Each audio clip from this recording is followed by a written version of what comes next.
everyone, welcome back to the Rolling Girls. It's episode 5, Disappointing Person. This is an odd title, in my opinion, but anyway, it works. And I have Skyline with me. Hello, everyone. Yep, we're a little bit late on this, but, things happen. And, we're gonna do our top 5 moments from the episode, and I'll jump right in with my number 5, Motorcycle City. This area they're in now seems like a city based off, like, motorcycles, and there's, like, competing companies and rival groups that are, like, popping up, and a lot of motorcycle themes throughout this episode. And that was kind of weird how there's even a taxi that they use for motorcycles. I'm like, I don't know if that would be, a good thing to have in the real world or not, but it gets you there faster. Why not? That's true. And, the one guy's a taxi. Yeah, right. The captain of Mie Motors, which seems to be the head vigilante gang of the Mie district. And he's trying to encourage his gang to do the same thing, because I remember that little line towards the end of the episode. Right, so basically it's NASCAR with bikes. You have all these More or less. rival groups are like, the gangs are basically the, sponsor groups, what you want to call them, so. What was your number 5? Number 5 was the aggressive food marketing.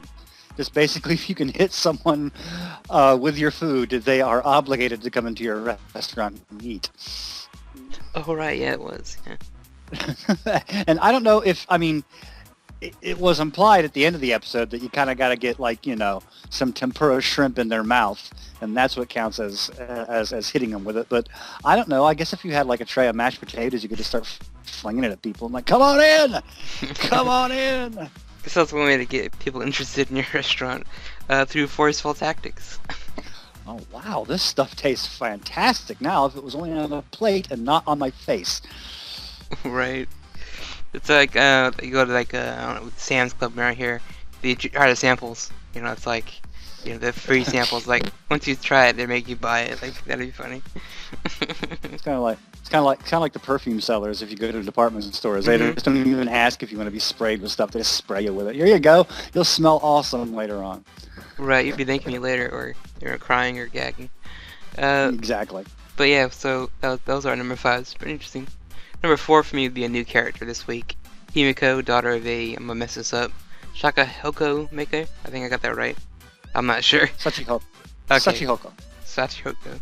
But yeah, she's an interesting character, and she knows the main girl. I forgot her name. I'm blanking on names all the time. But I guess she knows her from, the past. And I'm like, how old is Himiko? If she knows the other girl, and she's 15, 16 probably. But how old is she? 30 something, maybe 20? Their age is that kind of threw me for a loop because their neighbors or her neighbors who she hadn't seen in forever basically said, "Oh my, look at you have grown," and you see that later on in the episode, and you're like, she hasn't grown a damn bit. Are you guys losing your eyesight or something like that, or has she been gone a long, long time? Right, or is the stone that she has affecting her? Staying young. Dun, dun, dun. We don't know that question. We don't know that one yet, do we? Right, not yet. That'd be interesting. Reveal that the stones somewhat make you immortal. Not really. Make you look young. I don't know, but she's an interesting character. She started off kind of slow in the beginning, and yeah, a few characters are kind of confused with her. I know she's her dad has issues with I guess her leaving. We don't really know her backstory, but as far as what happened between them, but I know we know a little bit, but not too much. I guess she was traveling the roads and just doing crafting on the way there and all this stuff, but yeah, I guess he wants her to take over the business, and she's not really into that right now. I mean, we've seen that kind of set it before with other series, but yeah. Yeah, she kind of used that excuse that I'm going on the road to hone my skills, so when I come back, I'll be able to take over everything for you. That was kind of like a blatant lie in a way, but you tell a white lie to your parents instead of telling them the uptight truth, up and up truths that will upset them. Right, that's true. What was your number 4? And that would be the Sachihoko itself, because that's just weird stuff. It's the head of a tiger and the body of a carp or a fish, so it's a sea tiger instead of a sky lion. I can't hold that against it when you get right down to it. But just how they were just targeted for explosion. I mean, that is just so random and crazy and weird. It just makes me wonder what the heck is going on with that, because they're on those buildings and temples and all that because it's believed they can cause rain to fall.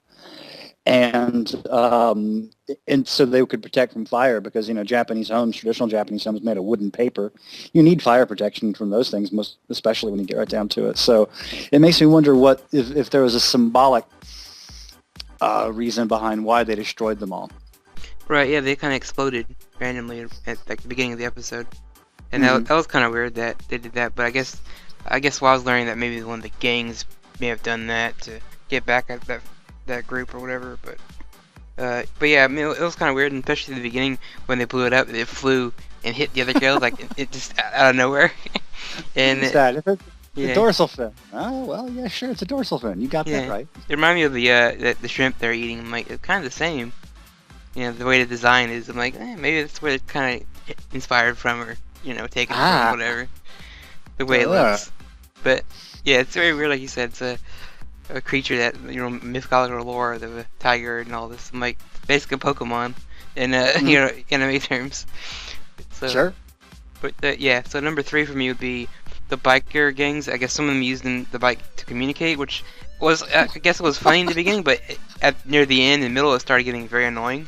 I was just like, can't they sub this? I was still laughing my butt off every single time he was on screen. It was just so random, so unusual, and so crazy. I just had to love it for all it was worth because there was an old fan-made film way back in the late 70s, early 80s called Hardware Wars.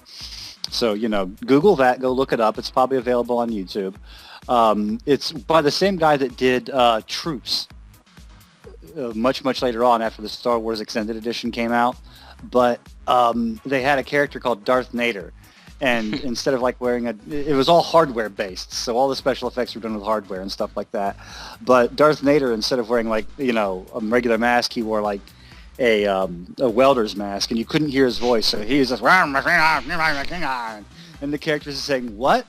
What are you saying? I don't understand you. What are you talking about?" So it reminded me so much of that, the biker who could only talk in gears. Yeah, it was a kind of a funny gimmick, and I give them that. At least they did something different. But overall, it was kind of like, okay, I get it. It's funny, but can you stop? Yeah, you're at an 11 right now. We're going to need you to be back at a 6. At -5, just stop. Stop and -0.5. Let's stop and take it back. Yeah. So that was my number 3. What was yours?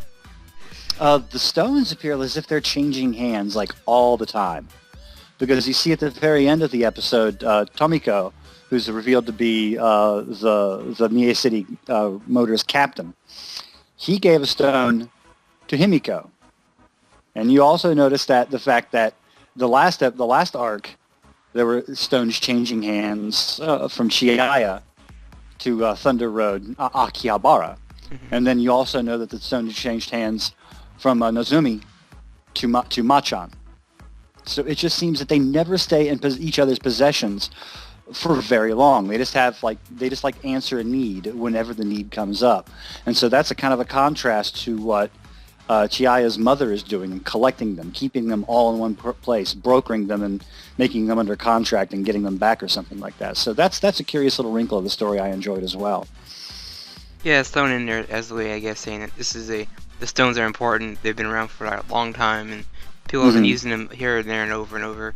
And yeah, like you said, Chiaya is kind of like almost the same. She's collecting them a little bit, but at the same time, she's giving them people. And I think if you have a stone, maybe after a certain amount of time, maybe you find someone that's worthy of taking it from you, and they get the chance to use the power. Like maybe a little bit like Thor from Marvel, where the hammer, he's worthy of using it. So eventually he's going to have to give it up and give it to someone else who's worthy. So he has to give the power to someone else. And that's why I look at the stones. Is like you said, they switch hands often. So it's like not the same person's going to have it, which is kind of cool, I guess. Keeps it fresh, maybe. And yeah, I like that one. Number 3 is pretty good. Number 2 for me would be Chiaya confused by Himiko's little pet koala bear. It's like stuck on that girl's shoulder or arm, and no one said anything about it or mentioned anything, and she's the only one that's kind of like curious about this little creature. Like, I know she stares at it and kind of gives this weird expression that like the hell is that? Like, she's very confused by what it is. They switched to that drained face, animation for Chihaya, just like I have no idea what's going on here, kind of thing. That kind of like that nervous sweat in a way, because she's supposed to be a friend to all creatures, and this is one that's just not going to go into her program at all. Antisocial little koala bear. Like, nope. Yeah, exactly. I'm exactly. stuck on this arm. What a little jerk. Yeah. What was your number 2? The districts of Mie and Aichi were divided. Because we were told at the very beginning of the program that, all of the prefectures of Japan and subdivisions and all the districts were kind of that, warring states period. They were kind of at each other's throats and different stuff like that. So they had to have the vigilante committees. They had to have the Twin Towers resolutions and all the rules that came up on that. But other than like couple little pissy turf wars that we had in the first arc, and then some not quite, kind of like maybe like a bit of an invasion from one group to the next, but not really, because it was revealed to be a lie in Akihabara. We haven't really seen anything emerging about two districts or two prefectures kind of being at each other's throat, or being in competition with one another for whatever reason. So this is kind of like the first arc. It seems to me that they're actually exploiting part of the mission statement they had at the very beginning. So how this turns out may be how they start telling the rest of the story, or it may provide another backdrop for how the rest of the story is told. Right, yeah, I'm interested in seeing more of that. My number 1 for this week is that we have a new character. I don't know if his name really is Dandy, but his name is Dandy to me, and he's kind of a badass butler, waiter kind of character with like a mustache, and I don't know, he's something about him just real cool. Like in this episode, a bike comes crashing through his restaurant, causing mayhem and everything. He just blocks it with one arm, like it's nothing, and he's just like, being a badass, and everyone's just like, oh my god, Dandy. So I don't know, it was funny to me just seeing a character like him. And even when the other girls ask him, like, do you have a stone? Like, how do you do that kind of power? And he doesn't answer. He's just whatever. I'm just manly. I is like, she's the Power Stone groupie, she just likes to be around people that have that kind of power. And she just gets badgering him like, hey, do you have one? He's like, no, not really. I'm just that badass when you get right down to it. Yeah, Danny comes off as a Shizuo type from Durara. He's just a regular dude who's just super freaking strong. He doesn't really know why. Yep. He just is. But I think Danny has a better personality as far as getting along with people. But yeah, he was a cool character. I hope we see a bit more of him. I think we will next week, because this is a 2-parter. Because we have to see what his position is as being I think they made him out to be the chief of the vigilante squad for Aichi. I liked his restaurant too. The theme was all like motorcycles. Cool. And it was really neat. Everything is motorcycles in Nagoya. Everything. I mean, they travel everywhere, even through the air. It looked like a mechanic shop turned to a restaurant. It was kind of cool looking. Yeah. Like, wow, I would go there. What was your number 1? My number 1 was Tomiko, the guy who was revealed to be the Mie Motors captain. It looks like he sent a letter to Matcha Green, but he put it under Himiko's name. Am I correct in seeing that? I think so, yeah. I believe so as well. So I wonder what angle he's playing in trying to broker peace under her name. Is he trying to it's obvious they kind of have a thing for each other in a way towards the end there. So it just makes me wonder if he's trying to elevate her, or if he's trying to maybe pull attention away from him or something like that. That kind of builds on the fact that he's the leader, but he doesn't seem to want to be the leader, kind of like Akihabara Thunder Road was last arc. Right. Yeah, I'm wondering about him, because his bike that seems special to the others. I mean, in the beginning we saw him winning a race. I think it was him. And it seemed like a supercharged bike, so maybe there's a stone inside the engine, or maybe the bike has a gem embedded in it somewhere. I don't know. It's very. He just has it. Yeah, or he just has his it. bike all that better. Yeah. And maybe he's looking for someone to give the stone to, like someone he sees Himiko. And that's another thing. That there's this whole Warring States period where you can go into this, you can grab the power and get the glory and be all that awesome. But it's also kind of in a way saying, wow, this is a great big old chore, isn't it? Right. This is a burden. Having this stone, having this power, having this command potential and different stuff like that. So maybe that goes back to Dandy being a leader but not having a stone to make him superpowered, or more superpowered than he obviously is, or something like that. So they're probably saying a little bit of something about, are you ready for this responsibility? If you're not, you hand it over to someone else. Right, yeah, maybe your time's up. People, like you said, they like it at the beginning, but then it start they start realizing that maybe this isn't really for me, and Crap. they're already already in too deep, so it's like, oh crap, I gotta give it to someone else, but with no Oh, I way guess. out. That's interesting. Yeah, I hope to see more of that and explain this other guy. So interested in seeing more about him. Mhm. Anything else to mention before we wrap this up? Yeah, did I forget anything? Tomiko looks as if he wants to settle things peaceably. The rest of his underlings, they want to go all out, but he, for whatever reason, wants to see things settled peacefully, to see a reuniting between the two districts without any need for anything violent or anything bad happening. Yeah, I've seen that a lot with some of these arcs you've seen so far. Even Thunder Road, I think, wasn't really all for this beat the hell out of everybody, just because. Yeah. And a lot of them, I think, want unity, and especially in the Maka Greens area. I don't think she was too big into wanting to fight. I mean, she would go so far as to, pretend she had a giant robot to stop people from fighting. So, I think all these characters with the stone eventually realize that the fighting is pointless. We should just get along, But a lot of people don't want that, so I mean, they gotta have the competition and rivalry between the areas. I think that's about it for this episode. I mean, I think we covered everything, so I guess we'll probably see you guys next week for episode 6 and more top 5s and stuff. All right. See ya. Better believe it. Later on.